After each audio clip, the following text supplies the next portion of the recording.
한국의 문재인 대통령이 유엔 총회 연설을 통해 한반도 종전선언의 필요성을 다시 거론하며 국제사회의 협조를 요청했는데 미국 의회에서는 북한이 비핵화 조치를 취하기 전에 한반도 종전선언을 논의하는 것은 시기상조라는 견해가 지배적입니다.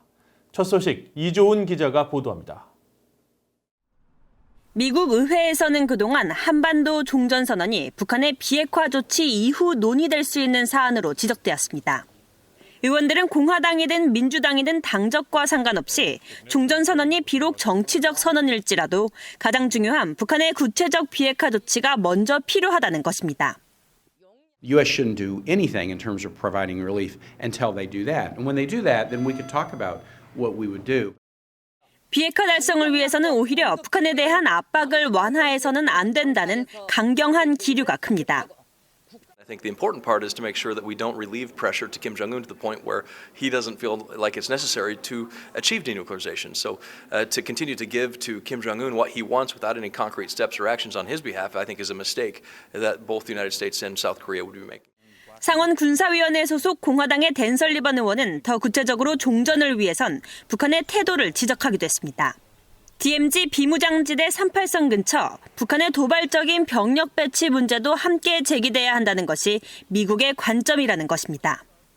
민주당이 다수인 하원에선 종전선언을 촉구하는 움직임이 있지만 민주당 내 진보 성향 의원들 중심이라는 한계가 있습니다.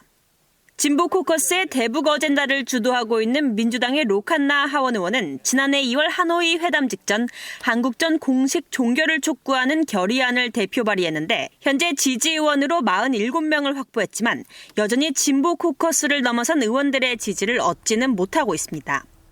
칸나 의원은 지난해 한국전 종전선언 결의안을 의회가 매년 무조건 통과시켜야 하는 국방수권 법안에 포함한 형태로 추진해 하원 본회의까지 통과시켰지만 상원과 하원의 최종 조율안에선 제외됐습니다.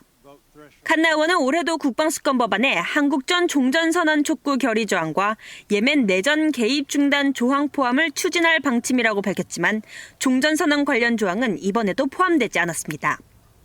미국 국무부는 한국 문재인 대통령의 종전선언 추진 발언에 대해 원론적인 입장을 내놨습니다. 국무부 대변인실 관계자는 문 대통령의 이번 종전선언 발언에 대한 VOA의 논평 요청에 미국과 한국은 북한의 통합된 대응을 위한 긴밀한 공조에 전념하고 있다고 밝혔습니다. VOA 뉴스 이존입니다.